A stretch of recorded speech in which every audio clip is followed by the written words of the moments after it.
미국의 심리학자 쉐드 햄스테드에 따르면 사람들은 잠자는 시간을 빼고 깨어있는 동안 하루에 5만에서 6만 가지 생각을 한다고 합니다. 우리의 뇌가 쉬지 않고 이런저런 생각들을 합니다. 1시간에 2,500가지 생각이고 1분으로 나누면 42가지 생각을 이 1분 동안에도 머리가 연상작용을 통해서 다양한 생각들을 합니다. 그렇게 맞나 생각하지만 우리가 의식하고 있건 또 무의식적으로 작동하고 있건 정말 수많은 생각 속에 살아가고 있습니다. 그런데 그 수많은 생각 중에 85%는 부정적인 생각이라고 합니다. 이게 잘 될까 하는 그 의심의 생각들, 그리고 세상을 바라보며 타인을 바라보며 생각하는 비판과 원망의 생각들, 이런 부정적인 생각이 우리 머릿속 85%를 차지하고 있습니다. 대부분 우리가 쉽게 인간관계 속에서 서로 상처를 주고받는 까닭도 이 85%가 자연스럽게 입으로 나오다 보니까 상대방이 기분 나쁘게도 또 할 수 있고 또 마음의 상처를 주고받기도 합니다. 그런 점에서 우리가 말을 잘 삼가야 하겠습니다. 기왕이면 긍정적인 15%, 할 수 있다는 말, 또 격려하는 말, 칭찬하는 말, 또 모임을 세우는 그런 말들을 통해서 우리가 이 15%의 긍정적인 부분을 밖으로 끄집어내서 또 사람들과의 관계 속에서도 잘 살려나가야 하겠습니다. 잠언 4장 23절 말씀, 유명한 말씀인데요. 모든 지킬 만한 것 중에 더욱 내 마음을 지키라. 생명의 근원이 이에서 남이니라. 우리가 마음을 잘 지켜야 되는데 85%의 부정적인 것들은 자꾸 빼야 되겠고요. 또 긍정적인 부분들을 자꾸 살려서 우리가 긍정의 사람으로 또 믿음의 사람으로 또 사람들과의 관계 속에서 덕을 세우고 모임을 세우는 그러한 인생들이 되어야 하겠습니다. 결국 마음을 지키는 게 중요하다라는 말씀이 성경 속에도 다시 한번 강조가 되고 있습니다. 여러분들께 질문 하나 드립니다. 여러분들 마음이 어디 있나요? 네, 마음. 손을 가지고 마음을 한번 이렇게 쭉 대보세요. 마음이 어디 있나요? 네, 마음이 여기에 있다는 분들이 계시고 여기에 있다는 분들이 계십니다. 네.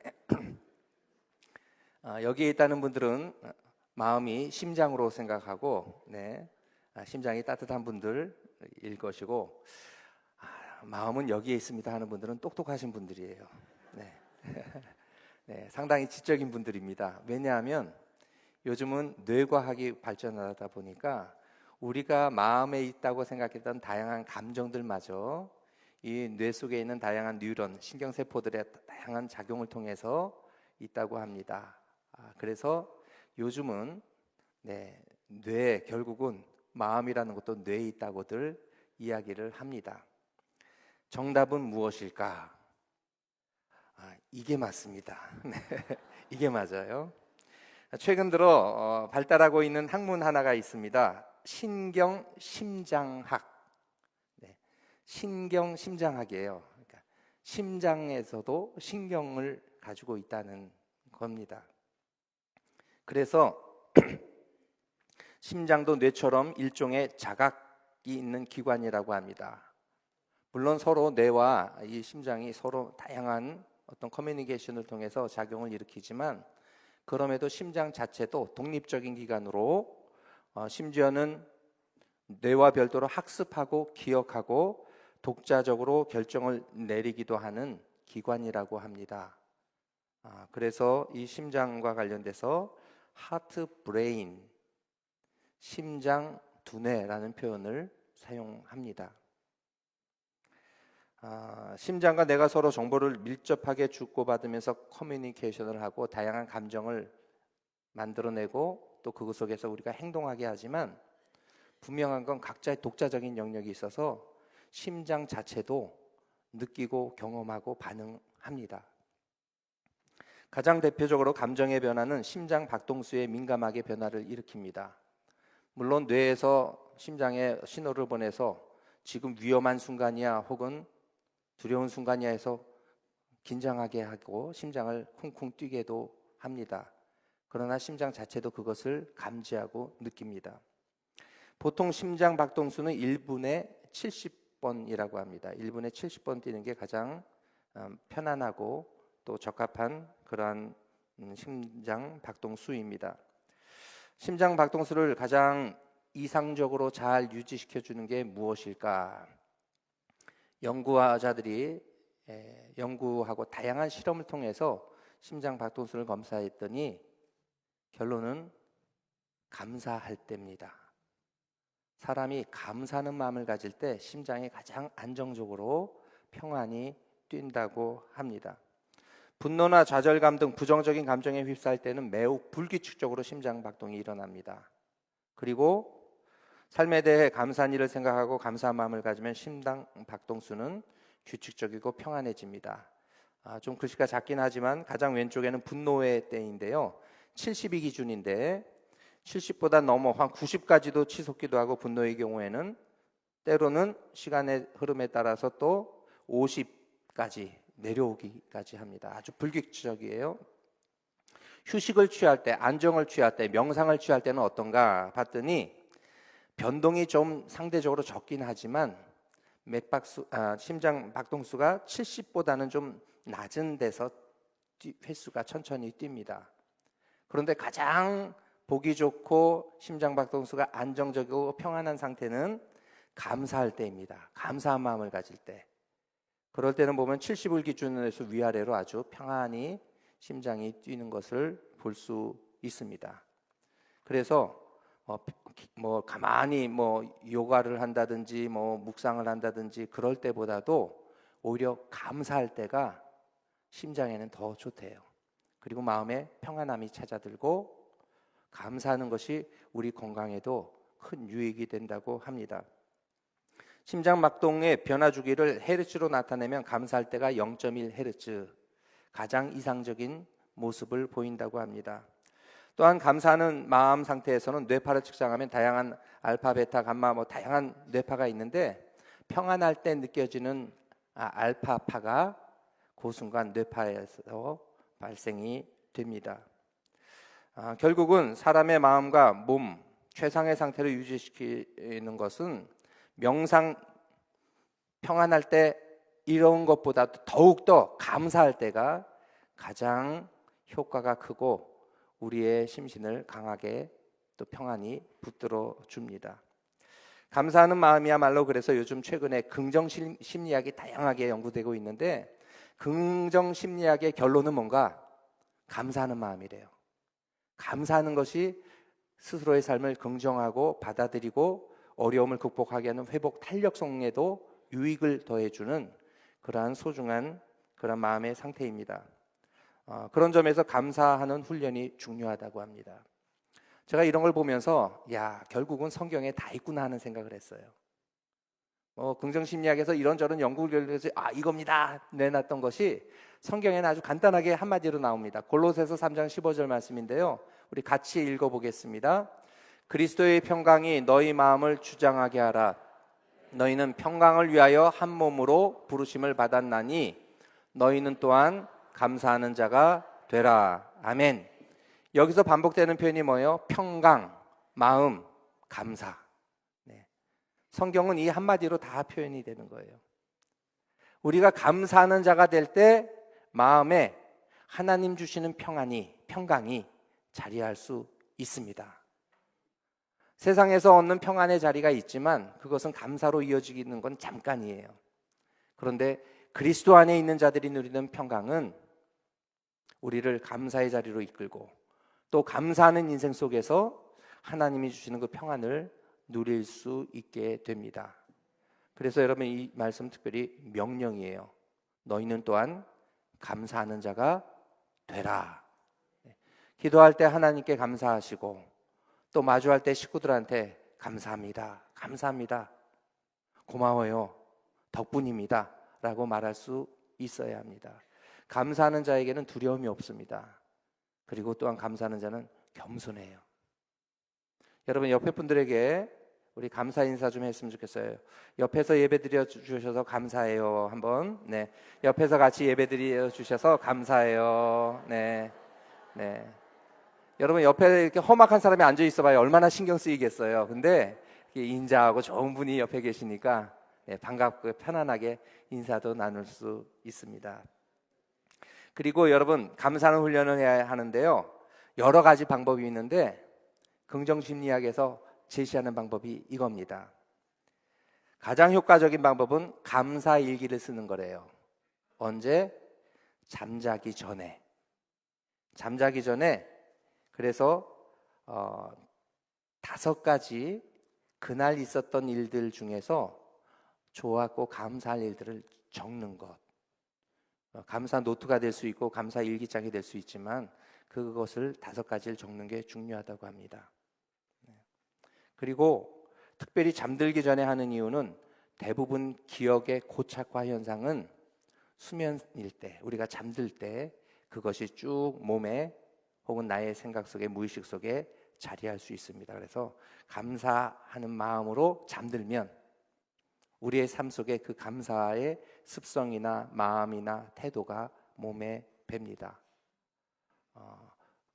지난주에 이거 나눠드렸잖아요. 감사, 추수감사헌금 드릴 때 여러분 꼭 이 감사 제목 적으세요 했는데 알고 보니까 여기도 5가지가 적혀 있어요. 네, 5가지를 적고 우리가 매주는 아니더라도 그래도 1년에 한 번 추수감사 예배 드릴 때 하나님 이런저런 것 올 한 해 도와주셨습니다 하고 감사의 제목을 직접 적고 또 그것을 마음에 품고 하나님 앞에 드리는 것이 중요합니다.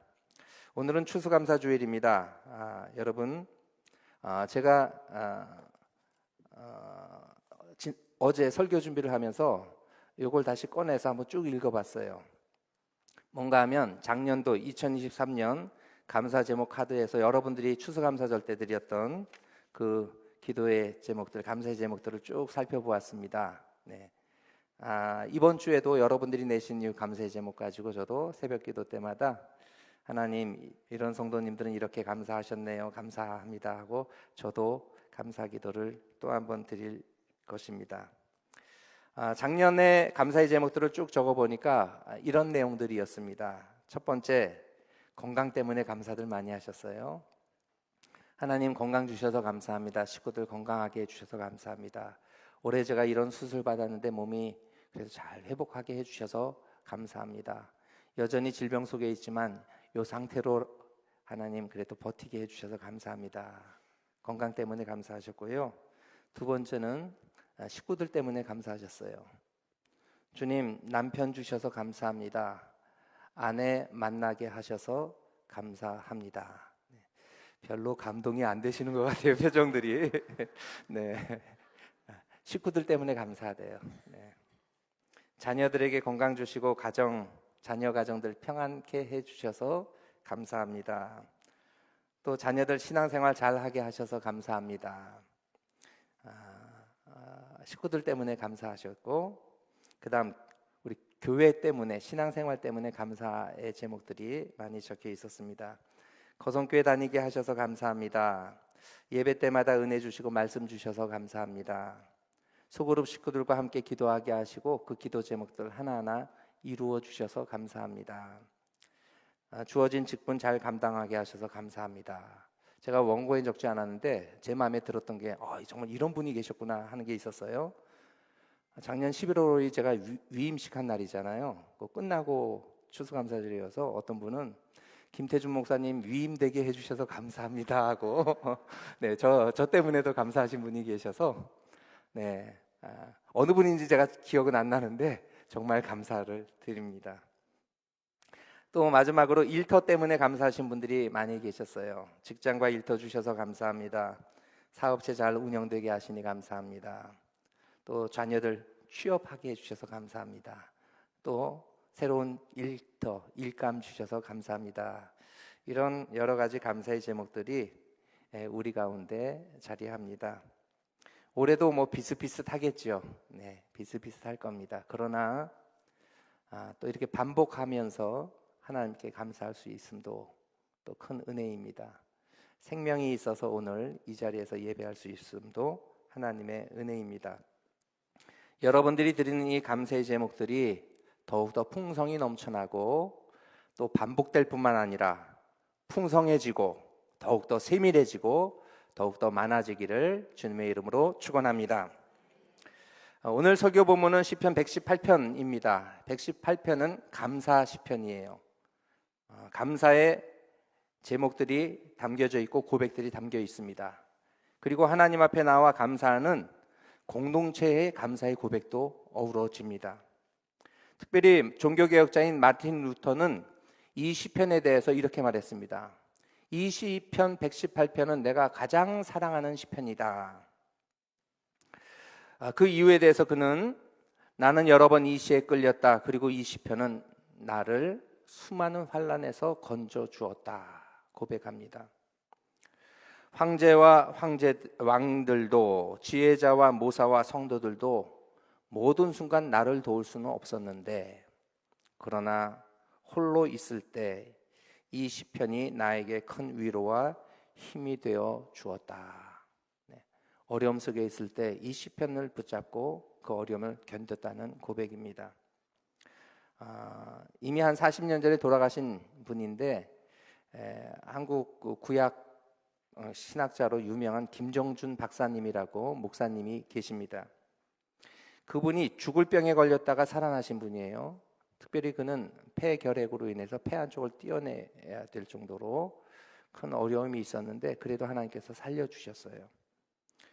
그분이 유독 이 시편 118편을 가지고 이렇게 고백을 합니다. 이 시편은 나의 시편이다. 특별히 나는 17절과 18절에서 내 삶의 의미를 찾았기 때문이다. 나는 이 두 구절에서 은혜를 받았기 때문에 이 시편을 감히 나의 고백, 나의 시편이라 부른다. 도대체 그 목사님이 어떤 구절을 그렇게 마음에 와닿게 했을까? 17절, 18절 말씀이 도대체 무엇일까? 우리 한번 보겠는데 17절입니다. 내가 죽지 않고 살아서 여호와께서 하시는 일을 선포하리로다. 네. 왜 이 구절이 마음에 와닿았을까요? 죽을 뻔했거든요. 죽을 뻔했는데 시편을 묵상하다가 내가 죽지 않고 살아서라는 말이 이분에게는 확 가슴에 다가온 거예요. 그럼 죽지 않고 살아서 내가 무엇을 해야 할까? 여호와께서 하시는 일을 선포하리로다. 하나님께서 하실 구원의 은혜를 내가 말하고 전하리라. 그분의 사명으로 이 구절을 받은 거지요. 이어지는 말씀 18절인데요. 여호와께서 나를 심히 경책하셨어도 때로는 꾸지람 하시고 내게 어려움을 가져다 주셨지만 죽음에는 넘기지 아니하셨도다. 죽지 않게끔 하나님께서 나를 보호해 주셨노라. 그러니 이 죽다 살아난 자들은 이 구절 붙드는 거예요. 그리고 그 구절 앞뒤에 있는 내용들 나의 기도로 함께 하나님께 드리는 것입니다. 이 시편의 첫 절과 마지막 절은 동일합니다. 1절과 29절은 똑같은 구절인데요. 1절 말씀 우리 잘 아는 말씀입니다. 같이 읽겠습니다. 1절입니다. 여호와께 감사하라. 그는 선하시며 그의 인자심이 영원함이로다. 아멘. 이것은 교회에서 혹은 성전에서 이스라엘 백성들이 대대로 찬양대가 다 함께 회중과 함께 부르는 그러한 찬양의 가사이기도 합니다. 여호와께 감사하라. 그는 선하시며 그 인자심이 영원함이로다. 오늘 교동문에서도 첫 구절이 이 구절이었어요. 성경 곳곳에 많이 반복이 됩니다.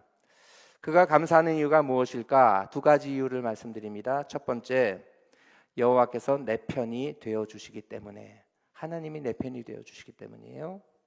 그 표현이 두 구절에 등장하는데 6절입니다. 여호와는 내 편이시라. 내가 두려워하지 아니하리니 사람이 내게 어찌할까? 하나님이 내 편 되시니 이기는 거죠.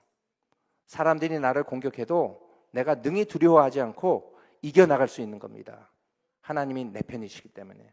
7절 말씀도 같이 읽겠습니다. 여호와께서 내 편이 되사 나를 돕는 자들 중에 계시니 그러므로 나를 미워하는 자들에게 보응하시는 것을 내가 보리로다. 아멘. 하나님이 내 편이 되어 주셔서 나를 돕는 자 중에 계시대요. 사실 그분만 날 도와주시면 상황 종료 아닌가요?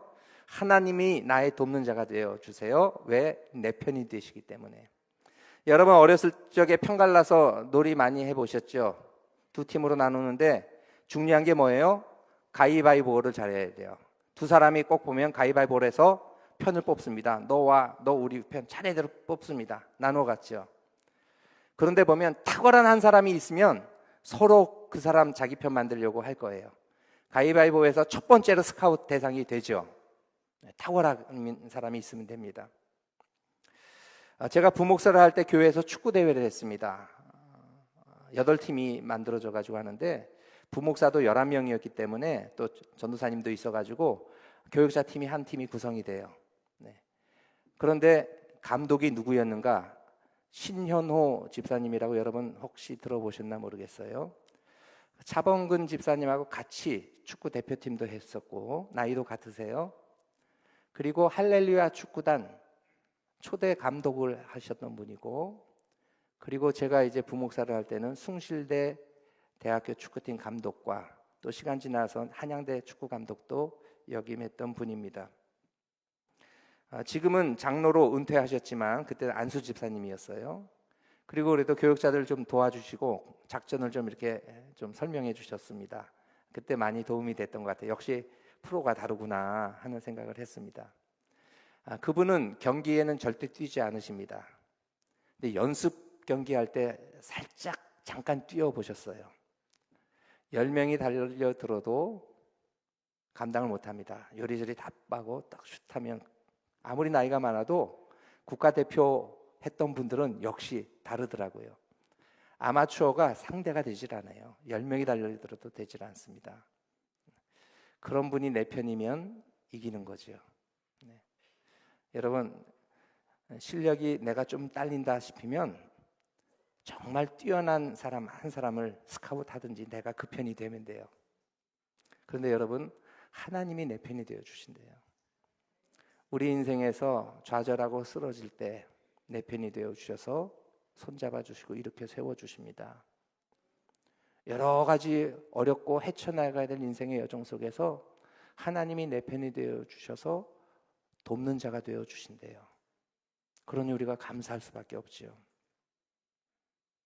시편 18편에 시인은 고백합니다. 여호와는 내 편이라 내가 두려워하지 않겠노라. 6절 또 7절 여호와는 내 편이 되시기 때문에 나의 돕는 자가 되어 주십니다. 주님이 도와주시니까 내가 이길 수 있습니다.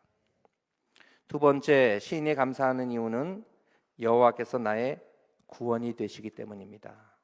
첫 번째는 내 편이 되어 주시고 두 번째는 나의 구원이 되어 주십니다. 14절 말씀인데요. 여호와는 나의 능력과 찬송이시요 또 나의 구원이 되셨도다. 나의 찬송, 나의 노래, 나의 구원. 21절에도 나의 구원이 되셨다는 표현이 또 나와요. 같이 읽겠습니다. 주께서 내게 응답하시고 나의 구원이 되셨사오니 내가 주께 감사하리이다. 아멘. 여기서 구원이란 영혼 구원 받는 것만을 말하지 않습니다. 신약 성경에서는 구원하면 천국 가고 영생 얻는 것을 의미하지만 구약 성경에서는 땅의 이야기이기 때문에 구원이란 땅의 문제가 해결되는 거예요. 특별히 질병에서 낫게 해주시는 것 구원받았다고 합니다. 원수들이 찾아와 나를 헐고 나를 무너뜨리고 괴로움을 더할 때 그 원수가 물러가게 해주시는 것 구원받은 거예요. 전쟁에서 승리하는 것, 또 물질적으로 어려워서 방황할 때 거할 성읍에 이르게 하여 주시고 또 땀 흘려 수고한 것들이 풍성한 곡식으로 열매 맺게 해주시는 것, 이 모든 것을 구원이라고 합니다. 그런 점에서 우리도 오늘도 구원 얻은 백성이지만 하나님의 구원의 은혜가 필요해요. 그런데 하나님께서 나의 구원이 되어 주십니다. 여러분 혹 질병에서 힘겨워하십니까? 하나님이 고쳐주실 거예요. 하나님이 그 아픔을 어루만져 주실 거예요. 적어도 완쾌는 안 해주신다 할지라도 그 약함을 가지고 오늘 감사함 속에 살 수 있게 해주십니다. 여러분, 앞길이 보이지 아니하십니까? 하나님께서 길을 보여주실 거예요. 길을 내주실 거예요. 앞서가 주시고 뒤에서 밀어주시는 그 하나님이 여러분들의 인도자가 되어 주십니다. 자녀들로 인해 마음 졸이며 기도하고 계십니까? 그 눈물의 기도 하나님께서 분명코 들어주십니다. 그들의 삶은 주의 은혜 가운데 붙들어 주실 것입니다. 하나님은 구원의 하나님이십니다. 14절 말씀으로 우리 고백해 보겠는데요. 전반절 제가 먼저 읽고 여러분 따라해 주십시오. 여호와는 나의 능력과 찬송이시오. 여호와는 나의 구원이 되셨도다. 아멘. 네. 여호와는 나의 구원이 되셨도다. 미래형이 아니에요. 완료형이에요. 매 순간 구원이 되시는 거예요. 시편은 개인의 영역으로만 머물지 않습니다. 이 시편의 노래는 홀로 기도하고 홀로 외치는 것으로 언제나 끝나지 않아요. 구원 얻은 백성들이 함께 모여서 같이 찬양하고 예배하고 주의 이름을 높입니다. 언제나 예배의 자리에서 기도로 찬송으로 고백되었는데 시편 118편의 오늘 읽은 19절부터가 개인의 감사의 고백에서 함께 나와 하나님께 감사하는 예배의 자리로 변화됨을 드러내 줍니다. 19절 내게 의의 문들을 열지어다 내가 그리로 들어가서 여호와께 감사하리로다. 개인의 1인칭 고백이죠. 1인칭 단수의 고백이에요. 하나님께서 내게 내 편이 되어주시고 나의 구원이 되셨기 때문에 내가 하나님 앞에 나아가 예배합니다. 의의 문이 열릴지어다 하고 고백을 하죠. 그런데 그 다음 구절 보면 개인으로 끝나지 않아요. 20절 이는 여호와의 문이라 의인들이 그리로 들어가리로다. 자기 혼자 의인이 돼서 들어가는 거 그거는 성경이 원하는 거 아니에요. 모두가 함께 주님 앞에 의인으로 주님 앞에 나아가는 것, 이것을 원하시는 거예요. 물론 여기서 의인이라고 하는 건 도덕적인 기준을 말하는 게 아니에요. 하나님 앞에 반듯하게 선 사람들, 하나님을 붙잡고 나아가는 사람들을 의인이라고 합니다. 그런데 개인이 아니라 의인들이 더불어 그 문으로 들어가 하나님을 예배합니다. 그 속에서 감사하며 찬양하는 고백이 24절에 이어집니다. 이날은 여호와께서 정하신 것이라 이날에 우리가 즐거워하고 기뻐하리로다. 올해 우리 교회 표 여호와 앞에서 함께 기뻐합시다. 하나님 앞에 나와 우리가 함께 기뻐하는 것이고 주일 예배함을 통하여 추수감사주일에 감사와 기쁨으로 하나님께 예배하는 것입니다. 여러분, 우리가 파송의 찬송도 이제 올해 몇 번 안 남았습니다. 12월까지만 부를 거예요. 기쁨 가운데 율동, 내년엔 그런 분위기가 아니에요. 마지막까지 기쁨으로 우리가 함께 찬양하고 하나님의 구원의 은혜를 나누어야 하겠습니다. 그런데 여러분, 예배의 자리에서 기쁨만 있는 것 아닙니다. 추수감사절에 여러분 감사하는 마음으로 와서 지금 풍성한 열매 과일도 앞에다 헌물로 내시고 꾸며 놓았습니다. 그런데 잘 돌아보면 여러분 마음속에 여전히 근심과 걱정이 한귀통에 자리합니다. 그게 우리의 삶이에요. 그래서 감사함 속에 다 와서 하나님을 경배하지만 또 기도하는 내용이 25절에 나옵니다. 그 자리 속에서 어떻게 해요? 기도하는 거예요. 여호와여 구하옵나니 이제 구원하소서.